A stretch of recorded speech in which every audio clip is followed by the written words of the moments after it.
ਮਾਨ ਸਾਹਿਬ ਇਹ ਤੁਹਾਡੇ ਵਿਰੋਧੀ ਇਲਜ਼ਾਮ ਲਾਉਂਦੇ ਰਹੇ ਹੈ ਕਿ ਭਗਵੰਤ ਮਾਨ ਨੇ ਕਿਸੇ ਨੂੰ ਪਾਰਟੀ 'ਚ ਵੱਡਾ ਚਿਹਰਾ ਆਉਣ ਨਹੀਂ ਦਿੱਤਾ ਕਿਉਂਕਿ ਉਹ ਖੁਦ ਬਣਨਾ ਚਾਹੁੰਦੇ ਸੀ। ਇਸ ਤਰੀਕੇ ਦੇ ਸੋਸ਼ਲ ਮੀਡੀਆ ਤੇ ਬਹੁਤ ਸਾਰੀਆਂ ਗੱਲਾਂ ਬਾਤਾਂ ਚੱਲਦੀਆਂ ਨੇ, ਲੋਕ ਗੱਲਾਂ ਕਰਦੇ ਨੇ ਕਿ ਪਿਛਲੇ ਸਮੇਂ ਦੇ ਵਿੱਚ ਕੋਈ ਚਿਹਰਾ ਭਗਵੰਤ ਮਾਨ ਨੇ ਪਾਰਟੀ 'ਚ ਸ਼ਾਮਿਲ ਨਹੀਂ ਹੋਣ ਦਿੱਤਾ ਆਪਣੀ ਇਨਸਿਕਿਉਰਿਟੀ ਦੇ 'ਚ। ਸਾਡੇ ਸੁਪਰੀਮੋ ਬੈਠੇ ਨੇ जिन्होंने ने पार्टी बनाई है। ये भी मैंने लगता है ਇਹਦਾ ਜਵਾਬ शायद केजरीवाल साहब ज़्यादा अच्छी तरह दे। किसको नहीं आने दिया, नाम बताओ।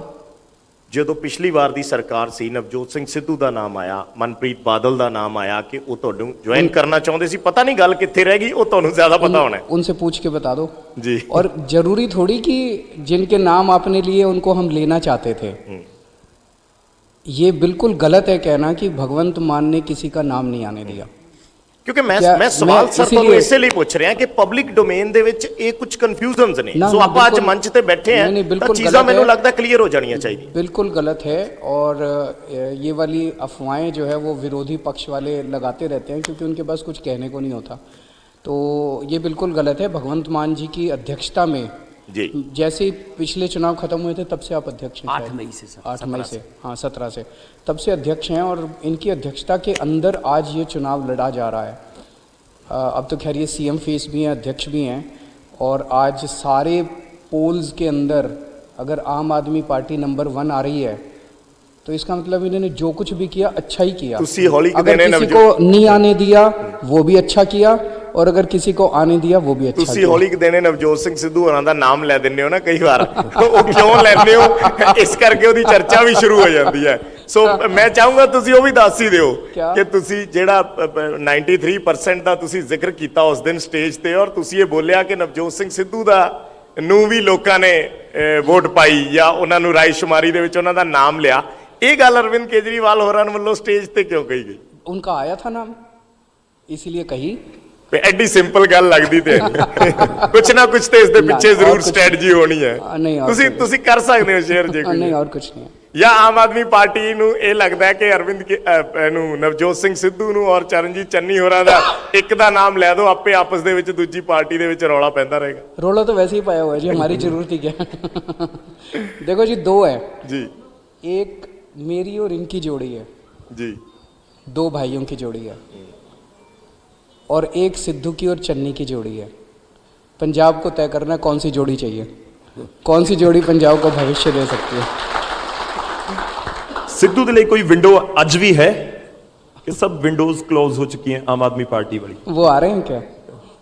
क्या पता ही, पॉलिटिक्स आप जानते पता नहीं चलता, पॉसिबिलिटी तो हर समय रहती है। थ्योरेटिकल क्वेश्चन है, पंजाब के भविष्य की बात करते हैं, थोड़ा फायदा होगा। वहां पर भी जाऊंगा। अच्छा, मैं एक सीएम फेस को लेकर जरूर सवाल करना चाहूंगा इनफैक्ट आपसे।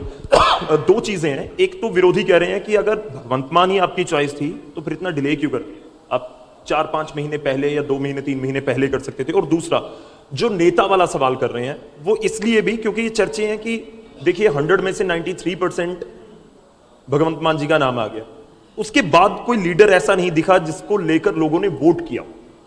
या आपका नाम था जो आपने इनवैलिड कर दिए वोट, या फिर भगवंत मान का? जनता न जनार्दन है, जनता तय करती है। जो जनता ने कहा हमने अनाउंस कर दिया। जनता जिसको पसंद करती है, जनतंत्र में तो वही नेता होता है। जनता ने इनके नाम पे मोहर लगाई। देखो आप खुद सोच के देखो, अगर आज से 1 हफ्ता पहले मैं आता, मैं इनको बहुत प्यार करता हूँ, बहुत ज़्यादा, मैं आता और मैं कह देता कि भगवंत मान को हम सीएम बना रहे हैं, तो क्या होता? केजरीवाल ने अपने चहेते को बना दिया, केजरीवाल ने अपने इसको।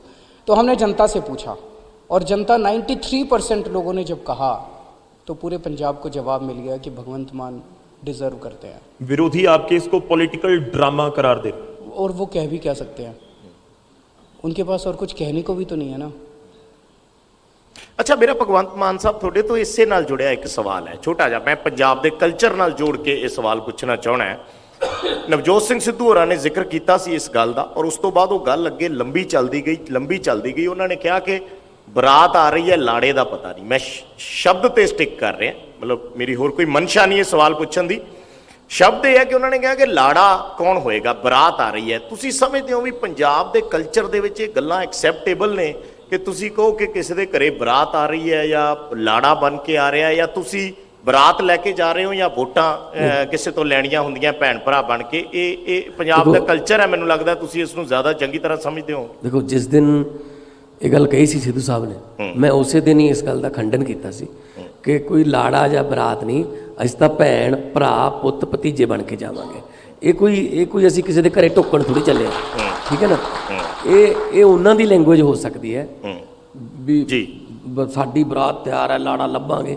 ਜੀ। ਮਤਲਬ ਕਿੱਥੇ ਜਾ ਰਹੇ ਹੋ ਤੁਸੀਂ? ਕੀ ਪੰਜਾਬ ਦੇ ਲੋਕਾਂ ਦੀਆਂ ਸਮੱਸਿਆਵਾਂ ਹੱਲ ਕਰਨੀਆਂ ਨੇ, ਪੰਜਾਬ ਦੇ ਚੁੱਲ੍ਹਿਆਂ ਦੀ ਬੁਝਦੀ ਹੋਈ ਅੱਗ ਬਚਾਉਣੀ ਹੈ, ਪੰਜਾਬ ਦੇ ਸਿਵਿਆਂ ਦੀ ਉੱਚੀਆਂ ਲਾਟਾਂ ਜਿਹੜੀਆਂ ਹੁੰਦੀਆਂ ਜਾਂਦੀਆਂ ਉਹ ਬੁਝਾਉਣੀ ਹੈ, ਪੰਜਾਬ ਦੇ ਨੌਜਵਾਨ ਨੂੰ ਜਿਹੜਾ ਜਹਾਜ਼ਾਂ ਦੇ ਜਹਾਜ਼ ਭਰ ਕੇ ਬਾਹਰ ਜਾ ਰਿਹਾ ਉਹਨੂੰ ਇੱਥੇ ਹੀ ਰੋਕਣਾ ਹੈ, ਪੰਜਾਬ ਨੂੰ ਦੁਬਾਰੇ ਪੰਜਾਬ ਬਣਾਉਣਾ ਹੈ। ਕੋਈ ਬਰਾਤ ਜਾਂ ਕੋਈ ਲਾੜਾ, ਇਹਨਾਂ ਗੱਲਾਂ ਦਾ ਮੈਂ ਖੰਡਨ ਕਰਦਾ। ਮੈਂ ਅਸੀਂ ਆਡੀਅנס ਦਾ ਸਵਾਲ ਲੈਣਾ, ਮੈਂ ਸ਼ਵੇਤਾ ਦਾ ਰੁੱਖ ਕਰੂੰਗਾ। ਭਗਵੰਤ ਜੀ, ਮੈਂ ਇੱਕ ਚੀਜ਼ ਜਾਣਨੀ ਚਾਹੁੰਦਾ ਤੁਹਾਡੇ ਤੋਂ ਪਹਿਲਾਂ, ਛੋਟਾ ਮੇਰਾ 2 ਸਵਾਲ ਹੈ। ਇੱਕ, ਜਿਸ ਦਿਨ ਅਨਾਉਂਸਮੈਂਟ ਹੋਈ ਹੈ, ਜਦੋਂ ਕੇਜਰੀਵਾਲ ਸਾਹਿਬ ਬੋਲ ਰਹੇ ਸੀ ਉਦੋਂ ਹੀ ਪਤਾ ਲੱਗਿਆ ਜਾਂ ਰਾਤ ਨੂੰ ਲੱਗ ਗਿਆ ਸੀ ਪਤਾ? ਕਿਉਂਕਿ ਪੋਸਟਰ ਛਪ ਗਏ ਸੀ, ਵੱਡੇ ਬੋਰਡ ਤੁਹਾਡੇ ਲੱਗ ਗਏ ਸੀ, ਤਾਂ ਪਤਾ ਤਾਂ ਉਹਨਾਂ ਨੂੰ ਪਹਿਲਾਂ ਲੱਗ ਗਿਆ ਹੋਗਾ। ਨੀਂਦ ਆਈ ਸੀ ਉਸ ਰਾਤ ਨੂੰ? ਨਹੀਂ, ਦੇਖੋ ਨੀਂਦ ਇਸ ਤਰ੍ਹਾਂ ਦੀ ਕੋਈ ਮੈਨੂੰ ਕੋਈ ਐਸੀ ਐਕਸਾਈਟਮੈਂਟ ਨਹੀਂ ਸੀ ਜ਼ਿਆਦਾ ਕਿ ਪਤਾ ਨਹੀਂ ਕੀ ਹੋਊਗਾ। ਮੈਂ ਤੁਹਾਨੂੰ ਪਹਿਲਾਂ ਹੀ ਦੱਸ ਦਿੰਦਾ ਕਿ ਸੀਐਮ ਸਾਹਿਬ ਨੇ ਜਿਸ ਤਰ੍ਹਾਂ ਕਿਹਾ ਇਹ ਕਰ ਦਿੰਦੇ ਅਨਾਊਂਸ। ਮੈਂ ਕਿਹਾ ਜੀ ਥੋੜ੍ਹਾ ਜਿਹਾ ਜਨਤਾ ਨੂੰ ਵਿੱਚ ਇਨਵੋਲਵ ਕਰ ਲਈਏ, ਹੈ ਨਾ। ਪਰ ਮੈਨੂੰ ਇਹ ਪੱਕਾ ਪਤਾ ਸੀ ਕਿ ਲੋਕ ਜਦੋਂ ਮੈਂ ਜਾਣਦਾ ਮੈਨੂੰ ਪਿਆਰ ਕਰਦੇ ਆ, ਸ਼ਾਇਦ ਮੇਰੇ ਹੱਕ 'ਚ ਹੋਇਆ ਉਹ। ਇਹਦੇ ਨਾਲ ਕੀ ਹੋਇਆ, ਹੌਸਲਾ ਮੇਰਾ ਡਬਲ ਹੋਇਆ ਤਾਂ ਫਿਰ ਜ਼ਿੰਮੇਵਾਰੀ ਵੀ ਡਬਲ ਹੋਈ। ਅੱਛਾ, ਇੱਕ ਤੁਹਾਡੇ ਭਾਸ਼ਣ ਦੇ ਉੱਪਰ ਵੀ ਮੈਂ ਕਮੈਂਟ ਚਾਹੁੰਦਾ, ਬੜਾ ਨਪਿਆ ਤੁਲਿਆ ਸੀ। ਨੈਲਸਨ ਮੰਡੇਲਾ, ਸਾਬਕਾ ਰਾਸ਼ਟਰਪਤੀ APJ ਅਬਦੁਲ ਕਲਾਮ, ਸੁਰਜੀਤ ਪਾਤਰ ਜੀ ਦਾ ਜ਼ਿਕਰ ਉਸ ਦੇ ਵਿੱਚ ਜ਼ਿਕਰ ਪ੍ਰੋਫੈਸਰ ਮੋਹਨ ਸਿੰਘ ਦਾ। ਇਹ ਖੁਦ ਲਿਖਿਆ ਜਾਂ ਪਹਿਲਾਂ ਪ੍ਰਿਪੇਅਰ ਕੀਤਾ ਜਾਂ ਕਿਵੇਂ ਸੀ ਭਾਸ਼ਣ? ਮੈਂ ਕਦੇ ਵੀ ਜਿਹੜਾ ਲਿਖ ਕੇ ਜਾਂ ਸਕ੍ਰਿਪਟਡ ਨਹੀਂ ਬੋਲਦਾ। ਹਾਂ, ਮੈਂ ਪੜ੍ਹਦਾ ਬਹੁਤ ਰਹਿਣਾ ਵੱਡੇ ਬੰਦਿਆਂ ਨੂੰ, ਜੇ ਸਿਚੁਏਸ਼ਨ ਮੁਤਾਬਕ ਮੈਂ ਤੰਜ ਨਹੀਂ ਸੀ ਉਸ ਦੇ ਵਿੱਚ ਨਾ, ਜਿਹੜੇ ਤੁਸੀਂ ਕਟਾਕਸ਼ ਕਰਦੇ ਆ ਉਹ ਭਾਸ਼ਣ ਦੇ ਵਿੱਚ ਨਹੀਂ ਸੀ। ਬੜਾ ਵੱਖਰੇ ਤਰੀਕੇ ਦਾ ਭਾਸ਼ਣ ਸੀ। ਦੇਖੋ, ਇੱਕ ਜ਼ਿੰਮੇਵਾਰੀ ਜਦੋਂ ਤੁਹਾਡੇ ਤੇ ਪੈ ਜਾਂਦੀ ਹੈ ਤਾਂ ਤੁਹਾਡਾ ਜਿਹੜਾ ਬੋਲ ਚਾਲ ਜਾਂ ਤੁਹਾਡੇ ਸ਼ਬਦ ਜਿਹੜੇ ਨੇ, ਕੱਲਾ ਸ਼ਬਦ ਜਿਹੜਾ ਉਹਨੂੰ ਹੁਣ ਪੁਣਿਆ ਜਾਊਗਾ। ਤੁਸੀਂ ਵੀ ਉਹਦੇ ਤੇ ਲਾਓਗੇ ਸੈਂਸਰ, ਹੈ ਨਾ। ਸੋ ਮੈਂ ਕਦੇ ਵੀ ਇਸ ਤਰ੍ਹਾਂ ਦੀ ਸ਼ਬਦਾਵਲੀ ਨਹੀਂ ਵਰਤਦਾ ਪਹਿਲਾਂ ਤੋਂ ਕਦੇ। ਚਾਹੇ ਜਿਵੇਂ ਕਹਿਤਾ ਸੀਗਾ ਸਿੱਧੂ ਸਾਹਿਬ ਨੇ ਪੁਲਿਸ ਵਾਲਿਆਂ ਲਈ ਕੁਝ ਸ਼ਬਦਾਵਲੀ, ਮੈਂ ਕਿਹਾ ਯਾਰ ਚਾਚੇ ਭਤੀਜੇ ਪੁੱਤ ਭਤੀਜੇ ਆਪਣੇ ਨੇ, ਆਪਣੀ ਰਾਖੀ ਕਰਦੇ ਆਪਣੇ ਘਰਾਂ ਮੂਹਰੇ ਤੰਬੂ ਲਾ ਕੇ, ਉਹਨਾਂ ਨੂੰ ਇਹੋ ਜਿਹੀ ਗੱਲ ਨਹੀਂ। ਸੋ ਅਸੀਂ ਇੱਕ ਸੱਭਿਅਕ ਸਮਾਜ ਦੇ ਵਿੱਚ ਰਹਿੰਦੇ ਹਾਂ ਤੇ ਮੇਰੀ ਭਾਸ਼ਾ ਦੇ ਵਿੱਚ ਕਦੇ ਇਸ ਤਰ੍ਹਾਂ ਦੀ ਬੂ ਨਹੀਂ ਆਊਗੀ ਕਿ ਜਿਹੜੀ ਕਿਸੇ ਸਮਾਜ ਨੂੰ ਜਾਂ ਕਿਸੇ ਵਿਅਕਤੀ ਨੂੰ ਹਰਟ ਕਰਦੀ ਹੋਵੇ, ਠੇਸ ਪਹੁੰਚਾਉਂਦੀ ਹੋਵੇ। ਇੱਕ ਸਵਾਲ ਕਿਸੇ ऑडियंस ਦੇ ਵਿੱਚੋਂ ਸਵਾਲ। अरविंद जी, मैं डिस्ट्रिक्ट कोर्ट मोहाली में बतौर वकील काम करता हूँ। हमारे पास छोटे छोटे लड़कों के ऊपर कोई 10 ग्राम हीरोइन के किसी चीज़ के केस डाल दिए जाते हैं कि क्योंकि उनको नशा लेने का आदी बना दिया गया है। पिछली इलेक्शन में भी कैप्टन अमरिंदर सिंह ने कसम खाई थी कि हम नशा पंजाब से ख़त्म कर देंगे। आपके पास ऐसा क्या रोड मैप है कि पंजाब में नशा ख़त्म हो जाए और जो लड़के बच्चे नए आदी बना दिए गए हैं नशा लेने के, उनको रिहेबिलिटेट किया जाए और जो बड़े बड़े लोग हैं जो इसमें इन्वॉल्व हैं, जो पैसे कमा रहे हैं, उनके खिलाफ एक्शन लिया जाए और पंजाब नशा मुक्त बन जाए। बहुत वधिया वकील साहब सवाल है, बैठ जाओ। मैं अपनी स्पीचेस ਦੇ ਵਿੱਚ ਵੀ ਕਹਿੰਦਾ ਰਿਹਾ, ਇਹ ਕਹਿੰਦੇ ਰਹੇ ਅਸੀਂ ਇੰਨੇ ਹਜ਼ਾਰ ਜਿਹੜੇ ਨਸ਼ੇ ਦੇ ਤਸਕਰ ਜਿਹੜੇ ਨੇ ਉਹ ਫੜ ਕੇ ਜੇਲ੍ਹਾਂ 'ਚ ਦੇਤੇ। ਮੈਂ ਕਹਿੰਦਾ ਰਿਹਾ ਉਹ ਤਸਕਰ ਨਹੀਂ ਹੈਗੇ, ਉਹ ਤਾਂ ਐਡਿਕਟਡ ਨੇ, ਉਹ ਤਾਂ ਮਰੀਜ਼ ਨੇ। 10 ਗ੍ਰਾਮ 5 ਗ੍ਰਾਮ ਵਾਲੇ ਨੂੰ ਚੱਕ ਕੇ ਜੇਲ੍ਹ 'ਚ ਮਾਰਿਆ। ਜਿਹੜੇ ਸਪਲਾਇਰ ਨੇ ਉਹ ਤਾਂ ਉੱਥੇ ਹੀ ਫਿਰਦੇ ਨੇ। ਸੋ ਜਿਹੜੀ ਤੁਹਾਡੀ ਇਹ ਗੱਲ ਹੈ ਨਾ ਰੀਹੈਬ ਵਾਲੀ, ਇਹ ਸਾਨੂੰ ਬਹੁਤ ਵੱਡੇ ਪੱਧਰ 'ਤੇ ਐਕਸਰਸਾਈਜ਼ ਕਰਨੀ ਪਊ। ਇਹ ਸਭ ਤੋਂ ਪਹਿਲਾਂ ਤਾਂ ਰੀਹੈਬ ਸੈਂਟਰ ਬਣਾ ਕੇ, ਉਸ ਤੋਂ ਬਾਅਦ ਚੇਨ ਤੋੜ ਕੇ ਜਿਹੜੇ ਇਹ ਐਡਿਕਟਡ ਉਹ ਤਾਂ ਇੱਦਾਂ ਕੰਬਣਗੇ ਜਦੋਂ ਉਹਨਾਂ ਨੂੰ ਤੋੜ ਲੱਗੀ ਜਾਂ ਉਹਨਾਂ ਨੂੰ ਕੋਈ ਨਸ਼ਾ ਨਾ ਮਿਲਿਆ, ਉਹ ਤਾਂ ਬਹੁਤ ਬੁਰੀ ਹਾਲਤ ਹੋਊ ਉਹਨਾਂ ਦੀ। ਪਰ ਉਹਨਾਂ ਨੂੰ ਸੰਭਾਲਣ ਲਈ ਸਾਡੇ ਕੋਲ ਪਹਿਲਾਂ ਹੀ ਰੀਹੈਬ ਸੈਂਟਰ, ਡਾਕਟਰ ਚਾਹੀਦੇ ਨੇ। ਉਹ ਤੋਂ ਬਾਅਦ ਜਦੋਂ ਉਹ ਇਹਦੇ ਵਿੱਚੋਂ ਨਿਕਲੇ, ਫਿਰ ਉਹਨਾਂ ਦੀ ਨਾ ਕਾਉਂਸਲਿੰਗ ਕਰਕੇ ਉਹਨਾਂ ਨੂੰ ਸਮਾਜ ਦਾ ਹਿੱਸਾ ਬਣਾਉਣਾ। ਕਿਤੇ ਨਾ ਕਿਤੇ ਅੱਜ ਉਹ ਇਸ ਤਰ੍ਹਾਂ ਫੀਲ ਕਰਦੇ ਨੇ ਕਿ ਸਾਨੂੰ ਯਾਰ ਸਮਾਜ ਨੇ ਸਾਨੂੰ ਕੱਢਤਾ, ਅਸੀਂ ਚੰਗੇ ਬੰਦੇ ਨਹੀਂ ਹੈਗੇ। ਸੋ ਉਹਨਾਂ ਦੀ ਕਾਉਂਸਲਿੰਗ ਵੀ ਕਰਾਵਾਂਗੇ, ਰੀਹੈਬ ਵੀ ਕਰਾਵਾਂਗੇ। ਸਪਲਾਈ ਚੇਨ ਜਦੋਂ ਟੁੱਟੀ, ਸਭ ਤੋਂ ਬਸ ਵੱਡੀ ਗੱਲ ਹੈ ਪੁਲਿਸ ਨੂੰ ਡੀਲਿੰਕ ਕਰ ਦਿਓ ਪੋਲੀਟਿਕਸ ਤੋਂ। ਲੋਕ ਆਪ ਕਹਿੰਦੇ ਆ ਲੋਕ ਕਿ ਅਸੀਂ ਇੱਕ ਸਾਡੇ ਪਿੰਡ ਨਸ਼ਾ ਵੇਚਣ ਵਾਲਾ ਆਇਆ ਸੀ, ਅਸੀਂ ਉਹਨੂੰ ਫੜ ਕੇ ਥਾਣੇ ਫੜਾ ਕੇ ਆਏ।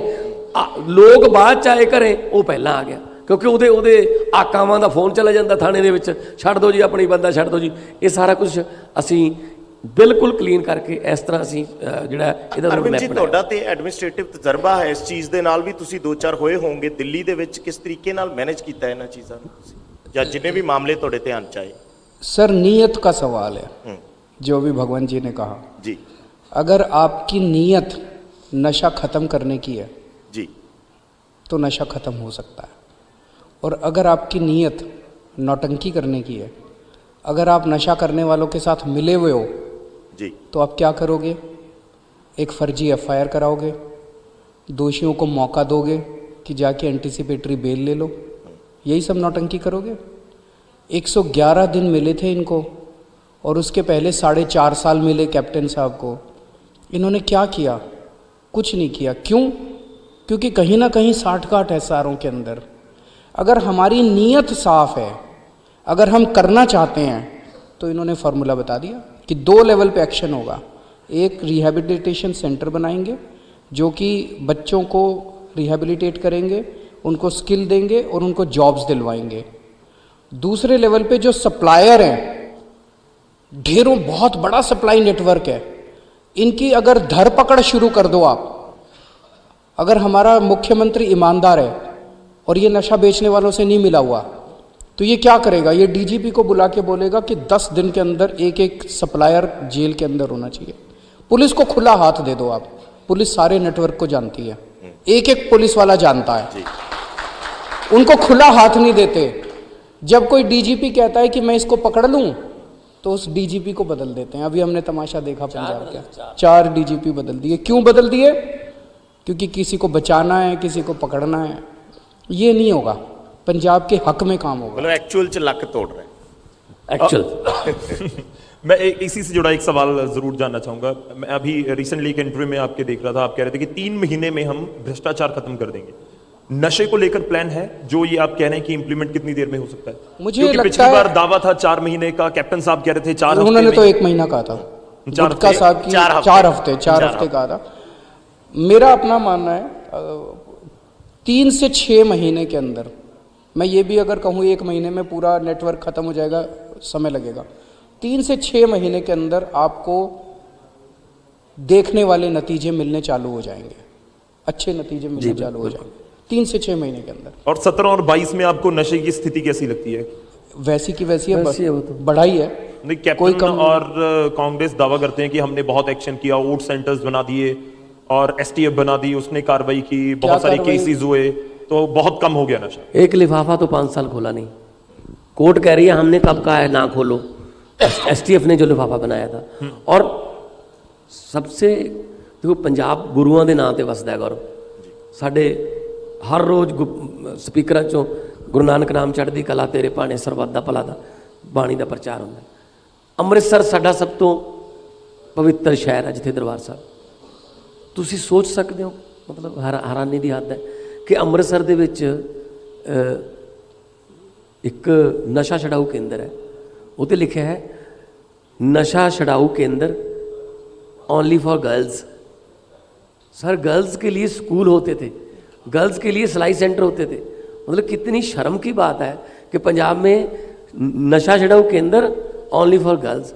मतलब इस लेवल पे इन्होंने नस्लकुशी कर दी है, जेनोसाइड के केस चलने चाहिए इन पर। तो क्योंकि मान साहब इस वेले 2 तरह के दावे ने, एक 4.5 साल के दावे ने, एक 111 दिनों के दावे ने। मतलब दो पार्ट के वंडिया जा रहा है दावियां।